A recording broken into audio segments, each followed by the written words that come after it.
एक बिल्डिंग से रोज रात को डरावनी डरावनी आवाजें आती थी।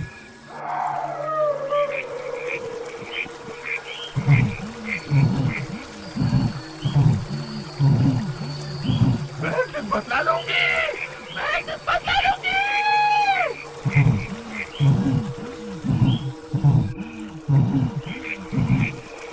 आसपास रहने वाले लोग रात को खौफ के साए में सोते थे। अरे प्रीति, मुझे तो अब ऐसा लगने लगा है कि पता नहीं कब मेरी जिंदगी का आखिरी दिन हो। अजी, आप ऐसे मत कहो। ये वीरान बिल्डिंग सबको परेशान कर रही है। हम अकेले थोड़ी ही आए। रोज की बातें करते करते दोनों सो जाते हैं। तभी मुकुल को सपना आता है। आज तेरा आखिरी दिन ही है। तेरी ख्वाहिश मैं पूरी करूंगा। नहीं नहीं, मुझे मत मारो। मेरी पत्नी का क्या होगा? मैंने किसी का क्या बिगाड़ा है? मुझे मत मारो, मुझे मत मारो। भूत आगे बढ़ते हुए उस पर हमला करने लगता है कि तभी मुकुल चीखते हुए उठ जाता है। हे भगवान, ये कैसा सपना था? इतना खौफनाक सपना। मुकुल की चीख सुनकर उसकी पत्नी प्रीति भी उठ जाती है। अजी, क्या हुआ? क्या हुआ? आपने क्यों चीखा? सब ठीक तो है ना? मुकुल के तो पसीने छूट जाते हैं। घबराया हुआ मुकुल यहाँ वहाँ देखने लगता है। लगता है आपने कोई बुरा सपना देखा है जी, तभी तो इतने डर गए हो। चलो सो जाओ, सो जाओ। बहुत ही डरावना सपना था। फिर मुकुल प्रीति को अपना सपना बताता है। मुझे ऐसा लगा कि सपने में सब असलियत में हो रहा हो। आप शांत हो जाओ और सो जाओ अभी। फिर दोनों सो जाते हैं। फिर अगली सुबह मुकुल तैयार होकर अपने काम पे चला जाता है। आखिर हमें ऐसा सपना क्यों आया होगा? वो कह रहे थे कि सब असली जैसा था। ऐसी ही बिल्डिंग थी, भूत बाहर आया। नहीं नहीं, शायद मैं ज्यादा सोच रही हूँ। हो सकता है सपना हो। सपना तो कुछ भी हो सकता है। फिर प्रीति अपने काम में लग जाती है। फिर काम खत्म करके चाय का कप लेके बालकनी में खड़ी हो जाती है। आज का मौसम तो बड़ा अच्छा सा हो रहा है। गर्मियों में ऐसा मौसम तो नहीं होता। फिर उसकी नजर पास की एक बिल्डिंग पे जाती है। ये बिल्डिंग में कौन है? लग रहा है जैसे कोई जंग कर रहा हो। पर कैसे? बिल्डिंग तो खाली रहती है ये वाली। तभी उसे रोने की आवाज सुनाई देती है। नहीं नहीं, ये मेरा वहम नहीं हो सकता। रोने की आवाज भी आ रही है तो जरूर कोई फंस गया है उस बिल्डिंग में। एक बार जाके देखती हूँ। फिर प्रीति उस बिल्डिंग में जाती है। अरे बाप रे बाप! कितना डरावना है यहाँ। जगह जगह मक्खी के बड़े बड़े जाले। एक अलग ही एहसास है यहाँ। थोड़ा अंदर जाके देखती हूँ कौन रह रहा था। फिर वो अंदर कमरे में घुसती है। कोई कोई है, कोई है। क्यों रो रहे हो आप? बाहर आ जाओ, बाहर आ जाओ। मैं आपकी मदद करने आई हूँ। उसे फिर से रोने की आवाज आने लगती है। लगता है उस कमरे से आ रही है। चल के देखती हूँ कौन बैठा है वहाँ। आगे बढ़कर प्रीति देखती है कि कोई बैठ के मुंह छुपाकर रो रहा होता है। जैसे ही प्रीति उस चोरों के कंधे पे हाथ रखती है, वो मुंह ऊपर करती है और जोर जोर से हंसने लगती है।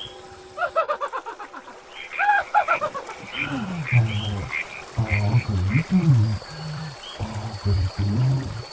प्रीति बहुत डर जाती है। उसकी सांसें अटक जाती है। प्रीति भागने की कोशिश करती है। वो चुड़ैल उसके पीछे उड़ने लगती है। अरे मैं कहाँ फंस गई? अपनी मौत को ही बुला लिया मैंने। तभी चुड़ैल प्रिया के शरीर में घुसती है। नहीं नहीं, बचाओ, बचाओ मुझे। और बोलते बोलते ही चुड़ैल उस पर कब्जा कर लेती है।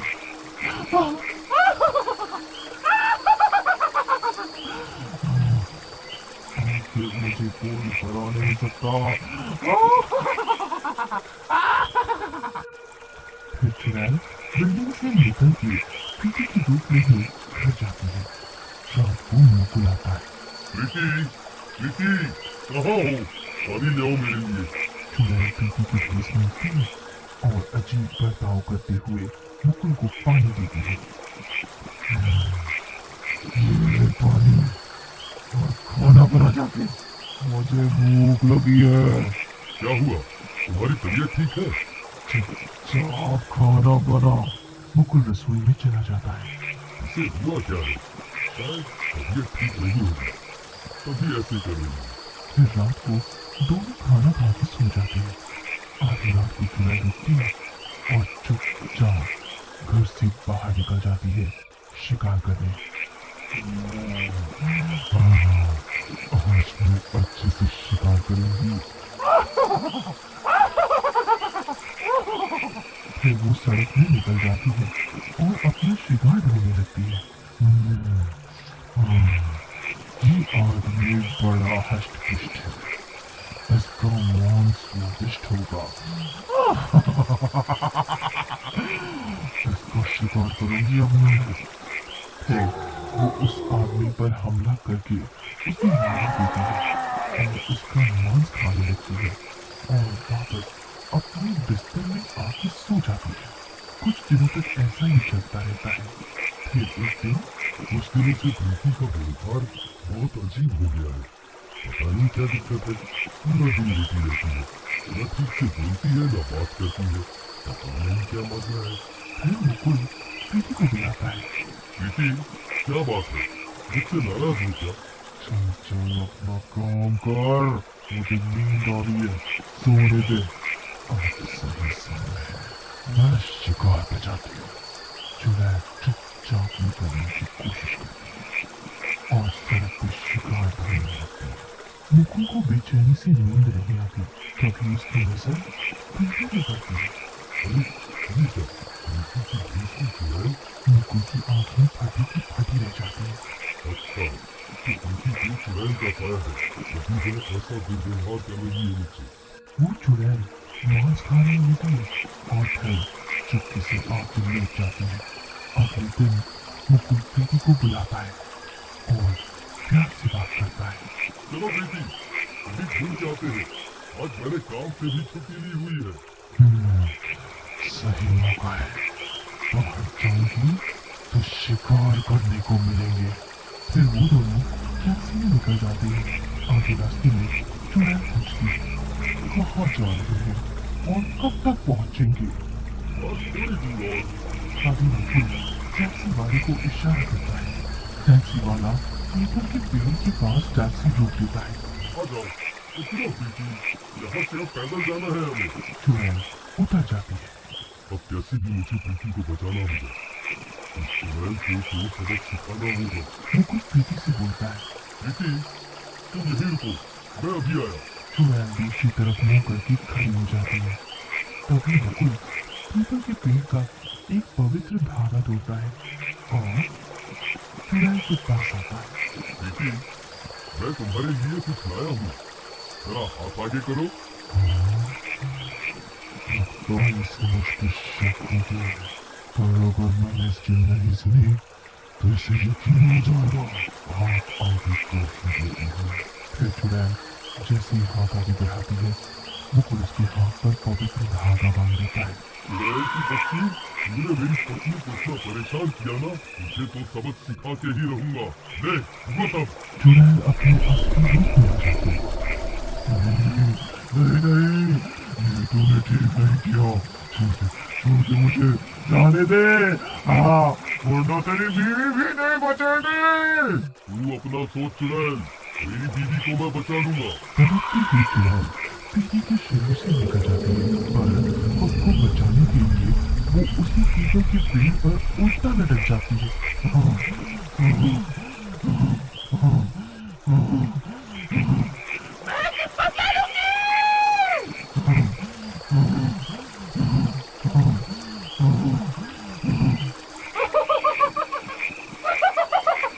मैं कभी नहीं मर सकती, मैं कभी नहीं मर सकती।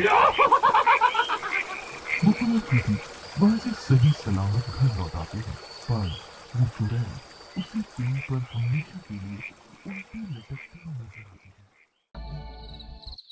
एक कानपुर नाम का गांव था, उस गांव में एक भी साइकिल पंचर वाला नहीं था।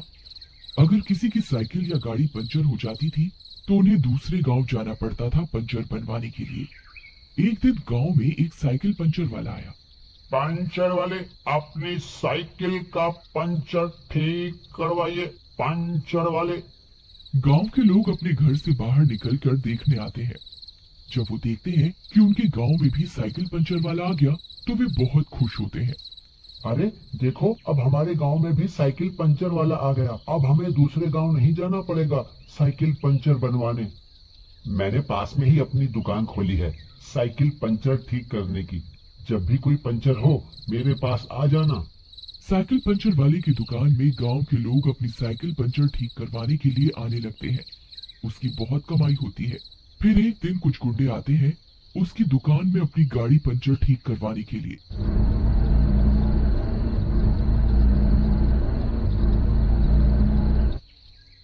उस साइकिल पंचर वाले ने उसकी गाड़ी का पंचर ठीक कर दिया। वो उन गुंडों से पैसे मांगने लगता है। अरे मेरे पैसे तो देते जाओ। उन गुंडों को गुस्सा आने लगता है और वो उस साइकिल पंचर वाले को मार देते हैं और वहां से चले जाते हैं।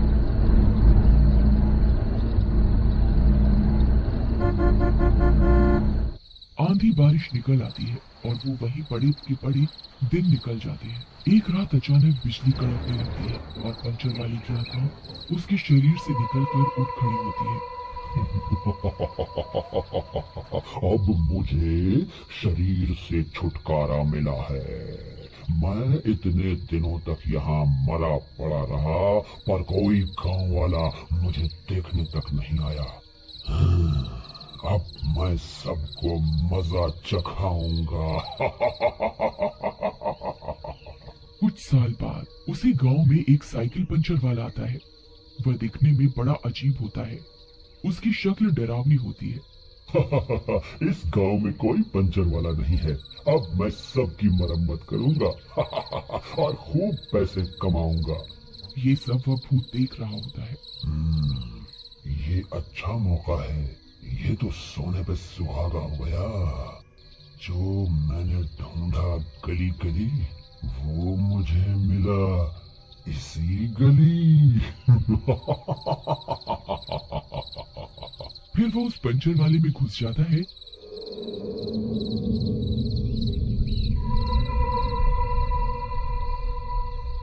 और उसके शरीर पर कब्जा कर लेता है। अरे मुझे क्या हो रहा है? हाय, मेरा शरीर इतना क्यों दुख रहा है? मुझे बहुत तकलीफ हो रही है। कोई है? कोई है? कोई मेरी मदद करो। कोई है? उसकी दर्द भरी आवाज कोई नहीं सुनता और पंचर वाले का भूत उस पर कब्जा पा लेता है। अगले दिन उसकी दुकान में एक गांव वाला पंचर साइकिल लेकर आता है। भाई साहब, जरा ये साइकिल देखना। अचानक ही ठाए बोल गया चलते चलते। पंचर वाला उसे अजीब सी मुस्कान के साथ देखने लगता है और खौफनाक हंसी हंसने लगता है। गांव वाला उसकी अजीब मुस्कुराहट और आंखें देखकर डर जाता है। पर अगले गांव तक कोई पंचर वाला भी नहीं था, इसलिए मजबूरी को देखते हुए हिम्मत बनाकर चुपचाप खड़ा रहता है। अब भैया, साइकिल है, टायर है, पंचर तो हो ही जाता है। कोई लोहा तो है नहीं, लाओ अभी बना देते हैं। पंचर वाला साइकिल का टायर खोलता है, देखभाल के पंचर बना देता है। भैया जरा हवा भी भर दो, वरना बार बार कहाँ ढूंढेंगे दुकान को। पंचर वाला तो इसी ताक में होता है। अरे तुम चिंता काहे करते हो, एकदम लल्लन टॉप करके भेजेंगे तुम्हें। रुक जाओ थोड़ा। पंचर वाला भूत टायर उठाता है और उसमें जादुई हवा भर देता है।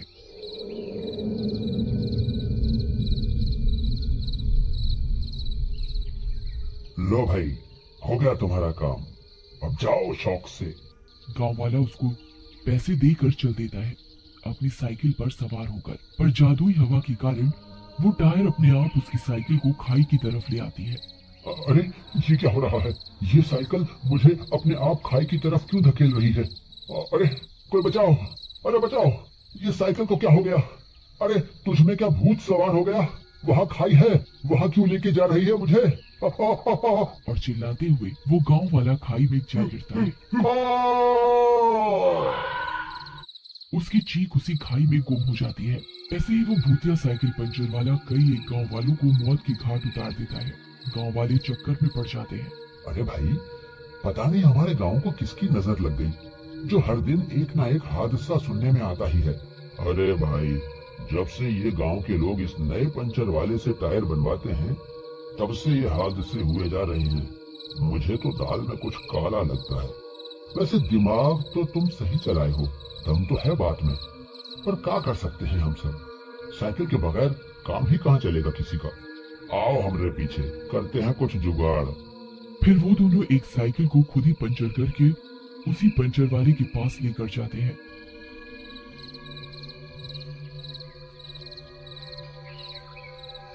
भैया, जरा साइकिल तो देखो, क्या हुआ है। भूतिया पंचर वाला अजीब सी हंसी के साथ उसे देखता है और टायर बनाकर जादुई हवा भरने लगता है।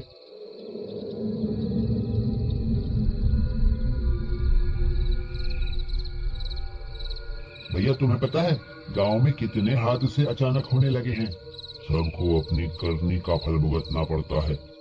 जो मरे हैं उन्होंने कुछ पाप किया होगा। प्रियंक उसकी बातें सुनकर थोड़ा हैरान हो जाता है। साइकिल बनवा कर वे दोनों डरते हुए साइकिल लेकर चल देते हैं।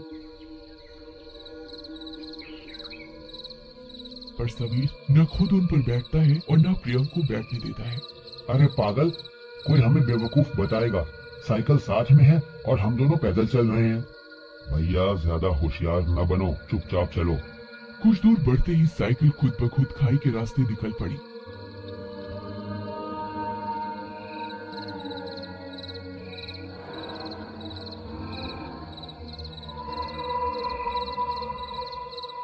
अरे, ये साइकिल कहाँ जा रही है? अरे प्रियंक, ये तू कर रहा है क्या?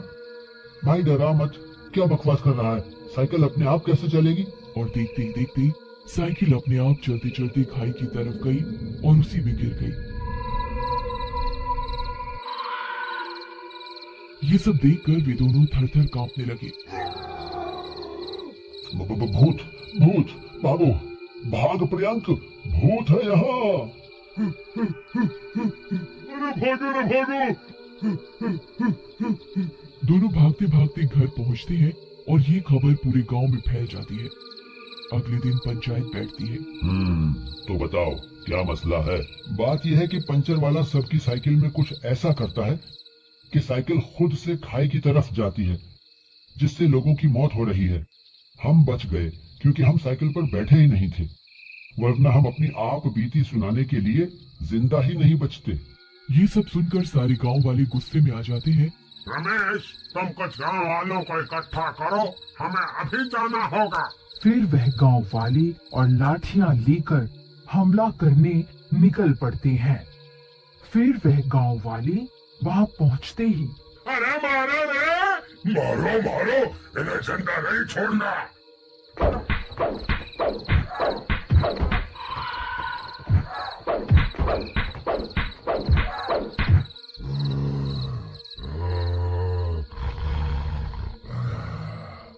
तो तू ये सब कर रहा है? आतंक फैलाया तूने और हम भगवान को कोस रहे हैं इतने दिनों से। गांव वालों का गुस्सा देखकर भूत समझ जाता है कि इन्हें सब पता चल गया है, तो वह भूत अपने असली रूप में आ जाता है। तुम सबको अपनी मौत का दुख है, हैं? और जब मैं मरा पड़ा था तब कोई झांकने भी नहीं आया। अब मैं तुम सबको मार दूंगा। भूत सबको उठा उठा कर पटकने लगता है। अरे भागो रे, सब लोग अपनी अपनी जान बचाकर भागो। खूंखार रूप में हलचल मचा देता है वहां। गांव वाले भी गुस्से में भरे होते हैं और लाठी चलाना शुरू कर देते हैं।